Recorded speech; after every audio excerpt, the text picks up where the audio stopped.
안녕하십니까. 여의도 24시입니다. 국민의힘의 부산 수영구 예비후보 장예찬 씨에 대해서 얘기를 한번 해보겠습니다. 국민의힘에서 이 장예찬 씨의 막말 논란과 관련해서 결국에는 공천을 취소했다. 그런 결정을 내렸다.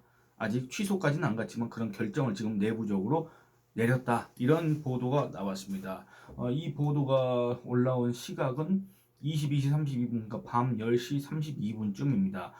MBN에서 단독 해가지고 국민의힘 막말 장해찬 공천 취소 결정 이런 기사가 올라왔습니다. 기사 내용 잠깐만 살펴보겠습니다. 국민의힘 공천관리위원회가 장해찬 부산 수영구 예비 후보에 대한 공천 취소를 결정했습니다. 취재에 따르면 국민의힘 공관위는 오늘 회의 결과 장 예비 후보에 대한 공천 부적격 결론을 내린 것으로 확인됐습니다. 공관위는 공천 취소 발표에 앞서 장 예비 후보가 스스로 거취를 결정할 수 있는 시간을 주겠다는 방침입니다. 장 예비 후보의 자진 사퇴가 없을 경우 이르면 내일 공천 취소가 이뤄질 전망입니다. 이렇게 얘기를 했습니다. 그러니까 내부적으로는 이렇게 공천을 취소하겠다는 결정을 해놓고 장해찬한테 이걸 통보를 한 모양입니다. 이 기사에 따르면. 그래서 장해찬이 이에 대한 거취 표명을 하지 않을 경우에는 당에서 공천 취소 발표를 할 것이다. 이 토요일 날 지금 그 얘기를 한 겁니다. 근데 이 국민의힘의 이런 분위기 있지 않습니까? 이거는 벌써 오늘 아침에 그런 얘기가 약간 감지가 되긴 했습니다. 이 국민의힘 사무총장 장동혁 의원이 이런 얘기를 했습니다.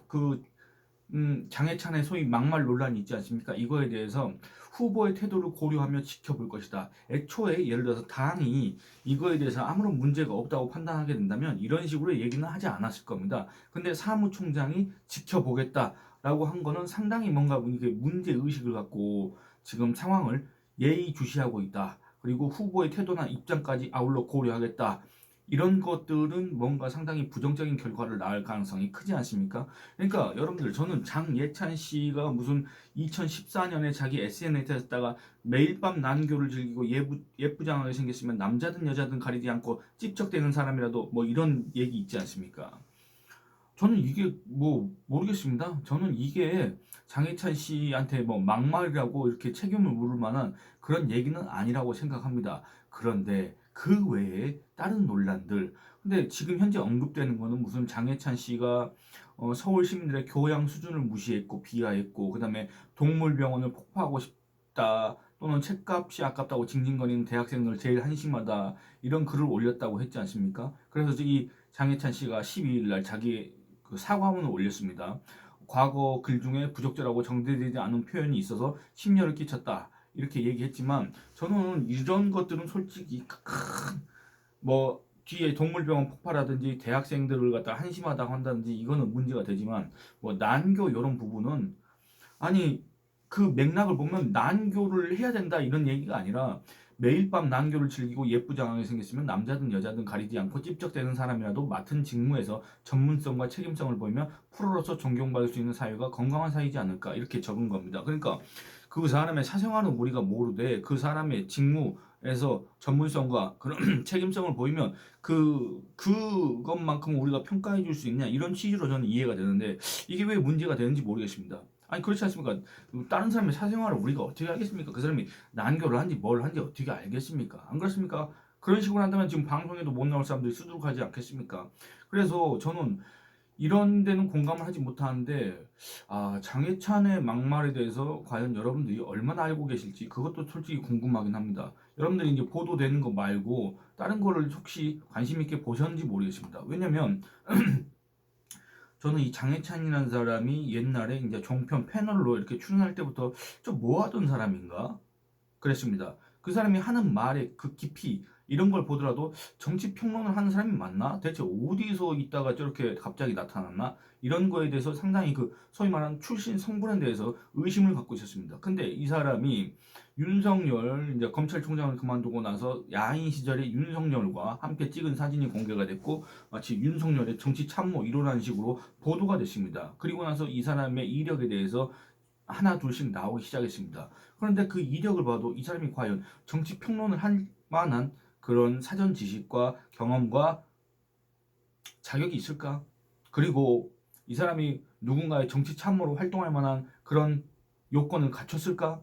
그리고 이 사람이 보수 정당의 최고위원 노릇을 할 만한 그런 자격을 갖췄을까? 물론 보수 정당의 최고위원은 건 전당대회에서 청년 최고위원으로 뽑혔기 때문에 가능한 일이긴 한데, 그 전에 애초에 윤석열 대통령의 정치 참모다, 윤석열 대통령의 최측근이다, 윤석열 대통령이 키워주는 청년 정치인이다. 그리고 그 윤석열을 내세웠던 사람이 또 누굽니까? 바로 장예찬이지 않습니까? 그 덕분에 장예찬이 국민의힘의 보수정당이라는 그 국민의힘의 청년 최고위원이 될 수 있지. 만약에 그냥 청년 정치인 장예찬 이렇게 해서 국민의힘 전당대회 출마했을 때 이 사람이 표를 받을 수 있었겠습니까? 그렇지 않습니까? 그러면 도대체 이 사람 뭐 하던 사람이냐? 여러분들 아시지 않습니까?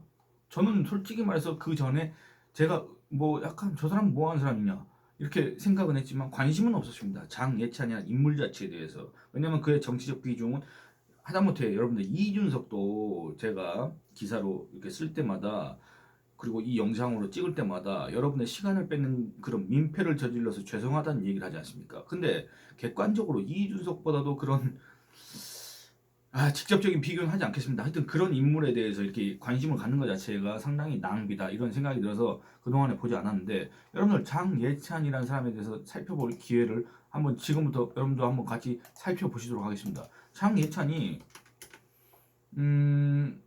이력을 살펴봤습니다. 그랬더니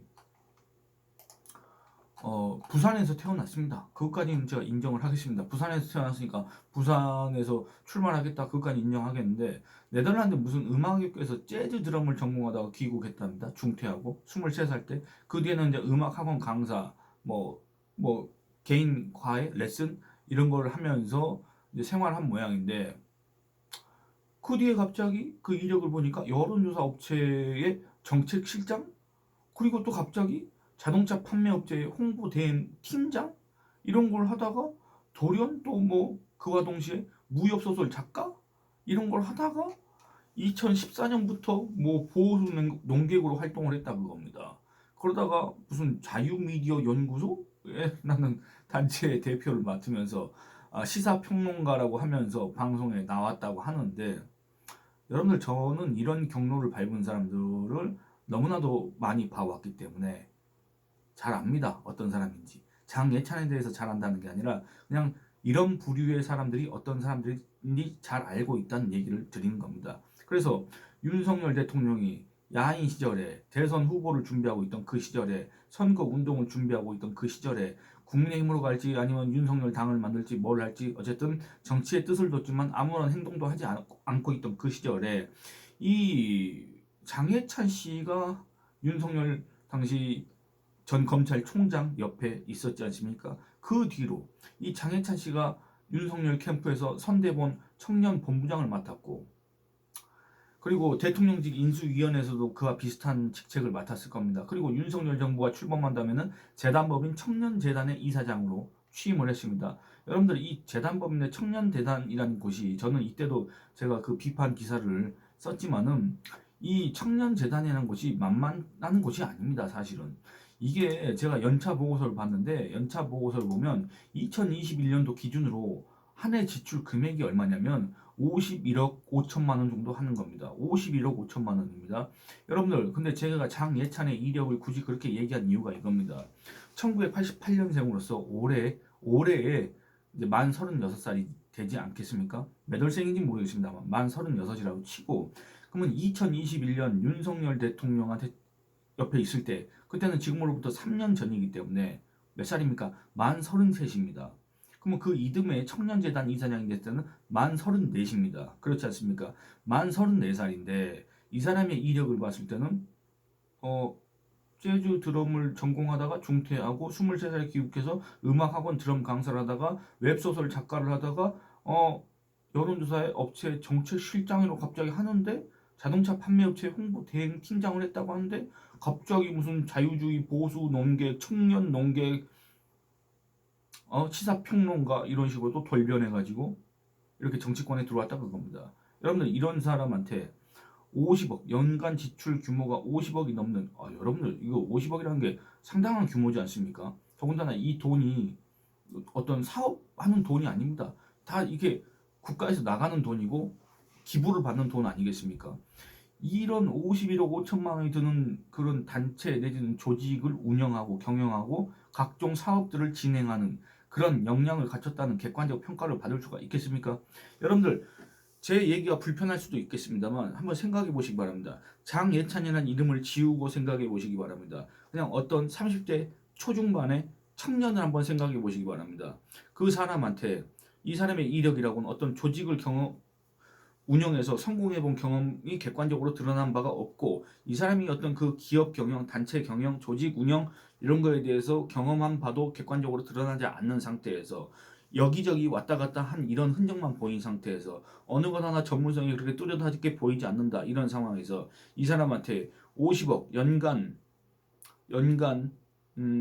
비용 지출 규모가 50억에 달하는 그런 회사 운영을 맡길 수가 있겠습니까? 그런 조직을 맡길 수가 있겠습니까? 다른 거 다 떠나서 그냥 50억을 맡길 수가 있겠습니까? 그건 아니지 않습니까? 상식적으로. 그래서 저는 이 장예찬이라는 사람에 대해서 상당히 평소에도 부정적으로 생각을 해왔습니다. 그런데 이 장예찬이 윤석열 대통령을 앞세우고 청년 최고위원이 됐습니다. 그리고 또 계속 윤석열 대통령을 앞세웠습니다. 근데 공교롭게도 그때 당시에 이준석이란 자가 윤석열 대통령을 공격하고 윤석열 정권을 공격하고 소위 말하는 내부 총질을 했다. 그 와중에 이 장예찬이 마치 자기가 이준석의 대항마라도 된다는 듯이 이준석의 경쟁자라도 된다는 듯이 그 계속 맞상대를 자처했지 않습니까? 그러면서 소위 말하는 보수 우파 지지층한테 자기를 알렸는데 여러분들 한번 생각해 보시기 바랍니다. 아무리 그렇다고 하더라도 여러분들이 아무리 이준석이를 싫어한다고 하더라도 어, 보수정당 그리고 집권 여당의 최고위원 지도부입니다. 지도부의 역할은 그런 게 아닙니다. 그리고 두 번째는 이 사람은 지금 국회의원이 되고자 하는 사람이지 않습니까? 국회의원의 역할도 사실은 그게 아닙니다. 물론 내부에서 그런 분란을 조장하는 사람들을 갖다가 정리해야 될 의무가 있습니다. 그 내부 인사들은. 근데 아무도 안 하니까 장예찬 같은 사람이 한 거, 나선 거, 그것까지 제가 인정하겠습니다. 그러나 지금 현재는 국민의 표를 받겠다고 나온 거 아니겠습니까? 그리고 부산 수용구만의 일이 아닙니다. 이 총선은 다 연결이 되어 있습니다. 특히 이 선거 때마다 소위 말하는 보수 우파 지지층이 겪는 그런 뭐라고 해야 될까? 드러내기 쉽지 않은 고통이라고 해야 될까? 뭐냐? 분명히 보수적인 가치관을 다들 갖고 있습니다. 보수 지지층이라고 하는 사람들은. 근데 선거 때만 되면 이 중도 접근 전략으로 인해서 평소에 우리 그 보수 지지층이 견지했던 그런 정책, 노선 이런 것들을 갖다가 당 지도부가 그거를 마치 뭔가 상당히 낡았다, 시대에 뒤떨어졌다, 뭔가 비상식적이다 이런 취급을 하는 거에 대해서 속으로는 이게 곪고 골마서 지금 울분에 차오른다 이렇게 토로하시는 분도 혹시 계실 겁니다. 근데 그게 제가 그냥 얘기를 해보자면 만약에 여러분들 같은 경우에는 도태우 변호사 있지 않습니까? 이 사람에 대한 공천 취소에 대해서는 여러분들이 충분히 화를 내실 수가 있다고 저는 생각을 합니다. 5.18에 대한 평가를 그냥 다 떠나서 5.18에 대해서 그런 의문을 제기했다고 해서 공천을 취소까지 할 수가 있느냐? 그러면 대체 보수정당은 왜 필요한 거냐? 보수적 가치는 무엇이냐? 여기에 대해서 이의를 제기하고 불만을 표시할 수 있다고는 생각을 합니다. 근데 그것도 이 총선판이라는 걸 생각했을 때는 과연 그게 시기적절한 것인가? 거기에서는 다시 한번 또 생각해 볼 필요가 있다고도 생각을 합니다. 근데 그걸 떠나서 장예찬 같은 경우에는 그런 경우가 아니지 않습니까? 장예찬이 어떤 보수적 가치를 지키기 위해서 장예찬이 평소 우리가 말하지 못했던 그런 보수적 신념을 지키기 위해서 그 과거에 그런 활동을 하다가 그게 지금의 막말 논란으로 비화된 겁니까? 장예찬이 윤석열 대통령을 지키기 위해서 장예찬이 국민의힘 정권을 지키기 위해서 장예찬이 국민의힘 지지를 호소하기 위해서 어떤 말을 하는 과정에서 막말 논란을 빚은 겁니까? 그게 아니지 않습니까? 여러분들 한번 생각해 보시기 바랍니다. 제 영상을 보시는 분들 요즘에는 의도치 않게 이낙연 지지층이 이렇게 좀 오셨습니다만 거의 대다수는 다 국민의힘을 지지하시는 분들이고 평소에 보수 우파를 자처하시는 분들이지 않습니까? 그럼 한번 생각해 보시기 바랍니다. 장해찬을 왜 지지를 해야 되는지, 장해찬을 왜 포기하면 안 되는지, 장해찬의 공천을 왜 취소하면 안 되는지, 왜 여러분들이 거기에 대해서 분노하시고 화가 나는지 한번 생각해 보았으면 좋겠습니다. 장해찬이 그걸 묻고 싶습니다. 평소에 예를 들어서 보수에 대해서 어떤 발언을 한 걸 여러분들 기억하십니까? 이준석이하고 이렇게 티격태격한 거 말고 장예찬이 정말 보수 정치인으로서 또는 우파 정치인으로서 또는 대한민국의 미래를 생각하는 정치인으로서 그 어떤 말과 그 어떤 행동을 한 걸 여러분들 기억하십니까? 장예찬이 보수적 관점에서 우리 국민들을 설득하기 위해서 그 어떤 설득력 있는 논리를 제시한 거를 여러분들 기억하십니까? 글쎄 저는 잘 모르겠습니다. 근데 여러분들 기억하십니까? 지금 장예찬의 공천 취소 이 결정 이 보도를 보시고 나서 막 끌어오르는 그분들한테 묻는 겁니다. 기억하십니까? 장예찬이 대체 뭘 했습니까? 그걸 묻고 싶습니다. 그리고 장혜찬이의 그 제가 뭐 매일 밤 난교 이거에 대해서는 제가 별로 논란이 없을 것 같은데 왜 그런지 모르겠다는 취지로 앞서서 말씀했지 않습니까? 근데 다만 장혜찬이의 막말 논란은 이게 아닙니다. 여러 가지가 있습니다. 조폭 자서전을 대필했습니다. 작가로 활동했습니다. 이 사람이 웹소설 작가로 활동했다고 하지 않습니까? 근데 또 그 시기에 2018년 그때 당시에 조폭이 누군지 모르겠습니다만 상당히 유명한 조폭인 모양입니다. 이 사람의 자서전을 대필했다. 작가다. 필명이 뭐야? 묘제로 활동했답니다. 여러분들 지금 더불어민주당이 윤석열 정권을 향해서 검찰 독재 정권이라고 하고 있습니다. 저는 그 표현에 절대 동의를 하지 않습니다.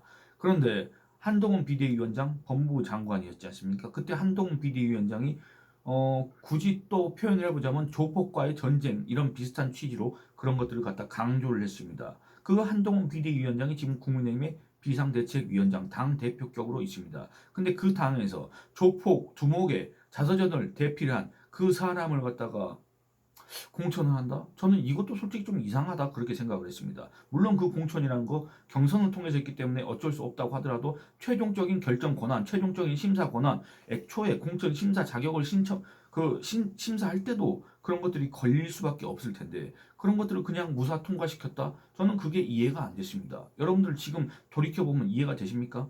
그리고 두 번째, 뭐 여성 연예인 성적 대상화했다. 이것도 오래전 얘기니까 그냥 여러분들 잘 아실 테니까 넘어가도록 하겠습니다. 근데 이것도 솔직히 그렇게 넘어갈 수 있는 문제가 아니라는 것도 여러분들 잘 아실 겁니다. 이런 사람이 보수정당의 최고위원을 한다. 이런 사람이 무슨 국민의힘의 차세대 주자다.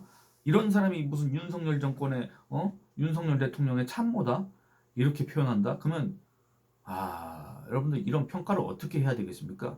그리고 이 장예찬이가 정말 우파냐? 여기에 대해서도 아직 말이 많습니다. 왜냐? 장예찬이 박정희 전 대통령과 박근혜 전 대통령에 대해서 무슨 얘기를 했는지 여러분들 아십니까? 박정희 전 대통령을 독재자라고 박근혜 전 대통령을 독재자의 딸이라고 그렇게 표현했습니다. 근데 이 사람을 우리가 보수니 우파니 이렇게 분류할 수가 있습니까? 그러면 장예찬이가 그럴 만한 사람도 아니긴 하지만 무슨 보수로 전향했다. 과거에 내가 완전히 잘못됐다. 나는 원래 이랬던 사람인데 나는 이제부터 보수를 하겠다. 우파를 하겠다. 이렇게 소위 전향 선언을 한 적 여러분들 기억하십니까? 그리고 이 장예찬이 전두환 전 대통령을 해서 전대가리 이렇게 표현한 거 여러분들 아십니까? 이런 사람을 지금 국민의힘에서 보수정당의 최고위원으로 또 보수정당의 텃밭이라고 할 수 있는 부산에서도 좀 어려운 지역이 있지만 장예찬이 지금 후보로 공천을 받은 그 부산 수영구는 아주 쉬운 곳입니다, 사실은. 근데 거기에서 이렇게 보수정당의 후보로 나설 만한 자격이 여러분들 장예찬에게 있다고 정말로 생각하십니까? 그리고 또 한번 살펴보겠습니다. 아까 뭐 동물병원 폭파 이거 얘기했지 않습니까? 식용을 제외한 모든 동물이 사라졌으면 좋겠다. 이런 생각을 가진 사람, 이런 생각을 가진 사람을 우리가 뭐라고 얘기해야 되겠습니까? 또 자기 고향이 부산이지 않습니까? 지금 이번에 부산 수영구에 나오지 않습니까? 근데 2015년도 자기의 SNS에다가 이런 말을 적습니다. 부산 비하 발언을 했습니다. 뭐라겠냐? 부산이 좋다. 근데 부산이 좋다고 그러는데 나머지 그 뒤에 이어지는 말들은 다 부산 비하입니다. 본가 앞마당 같은 광안리, 고막에 꽂히는 사투리 오빠야. 교양 없고 거친 사람들. 부산 사람들 교양 없고 거칠다고 얘기합니다. 자기한테 지금 현재 표를 줄 사람한테 과거에 교양 없고 거친 사람들이라고 합니다. 감정 기복 심한 운전자들. 저는 부산 출장도 자주 갔지만 부산에서 그 운전하는 사람들이 운전을 험하게 한다 이런 얘기를 듣고 솔직히 조금 긴장을 했습니다. 근데 저 부산 가서 누가 그렇게 험한 운전하는 사람 별로 본 적이 없습니다. 그 정도의 운전하는 사람들은 지금 제가 이 시각에 바로 요 서울 도로만 나가도 그런 사람들 많고 전국 어느 곳에나 있습니다. 저는 이런 표현을 정말 싫어합니다. 그리고 미친놈이 설계한 시내 도로, 말로만 잘해준다는 회센터 이모들. 이제는 얘 친구도 얼마 남지 않았지만 부산역에 내려 답지 않게 걸쭉한 쌍욕을 뱉으면 어렸을 때 마냥 다시 막 살아도 될 것 같은 그런 무책임한 기분이 든다. 그러니까 이 부산 사람들은 교양도 없고 거칠고 감정 기복이 심하고 그다음에 말로만 뭘 이렇게 한다 그러고 쌍욕을 해대면서 그냥 막 살아도 되는 그런 지역이 부산이다. 지금 이런 취지의 얘기를 한 거 아니겠습니까? 장예찬이. 이래놓고 지금 와서 부산 시민들한테 표를 달라고 하면 되겠습니까? 물론 국민의힘 후보로 나왔기 때문에 표를 많이 받겠지만은 이런 사람이 부산시의 국회의원이 된다고 생각을 해보시기 바랍니다. 안 그렇습니까? 이런 얘기를 한 사람이 공천을 받은 것 자체가 어떻게 보면 국민의힘이 부산시를 갖다가 모욕한 거 아닌가, 이런 비판을 자초할 수 있는 아주 위험한 대목이지 않습니까? 아까 그거 얘기는 했었고, 그 다음에 전공서적 책값이 아깝다고 징징거리는 대학생들이 제일 한심하다, 이런 얘기를 했지 않습니까? 이것도 장예찬 씨가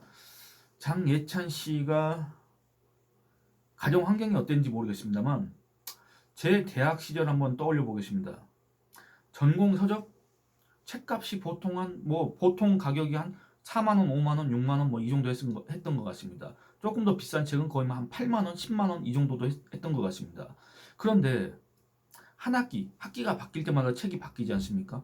그럴 때마다 학기 초에 그 책들을 사기 위해서 얼마를 썼는지 모르겠습니다. 못해도 최소한 4, 50만 원 썼습니다. 왜냐? 그것도 적게 산 겁니다. 다 사야 되는데 정말 필요한 책만 사고 나머지는 어떻게 필요할 때마다 그 부분만 복사해서 쓴다든지, 이건 불법이긴 한데 그렇게 대학생을 보냈습니다. 근데 장예찬 씨는 얼마나 풍족하게 보냈는지 모르겠습니다만 책값이 아깝다고 징징거리는 대학생들이 제일 한심하다고? 한 학기에 20만 원이 아까우면 그냥 대학을 다니지 말라고? 저는 여기에 대해서 분노할, 그때 당시에도 마찬가지고 지금도 2030 분노할 거라고 생각합니다. 정말 세상 모르는 소리입니다. 정말 세상 편하게 산 사람 같습니다. 물론 고등학교를 졸업하고 네덜란드의 무슨 마스트리 히트 음악 학교 어딘지도 모르겠습니다만 거기까지 유학을 갈 정도면 풍족하게 살았던 모양입니다. 그러면 부모 덕분에 풍족하게 산 사람의 세상 철모르던 시절에 그냥 그런 소리다 이렇게 넘어갈 수가 있겠습니까? 여러분들 이때가 장예찬이 1988년생이지 않습니까? 그러면 이때가 몇 살이냐면 2013년이니까 25, 26살 때입니다. 이때 이런 소리를 하고 다녔습니다.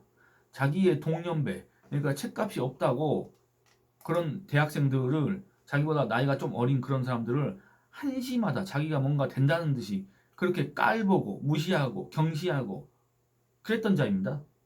이런 사람을 그때 당시에 2030이나 지금의 2030이 찍어줄 수가 있겠습니까? 그런 생각을 안 해보셨습니까? 또 서울 시민의 교양 수준에 대해서도 일본인 발톱 때만큼도 못하다 그랬습니다. 여러분들 2020년 총선 당시에 이해찬이가 뭐라 그랬습니까? 서울은 천박한 도시라고 해서 난리가 났습니다. 뒤집어졌습니다. 근데 서울 시민의 교양 수준이 일본인 발톱에 때만큼도 못하다?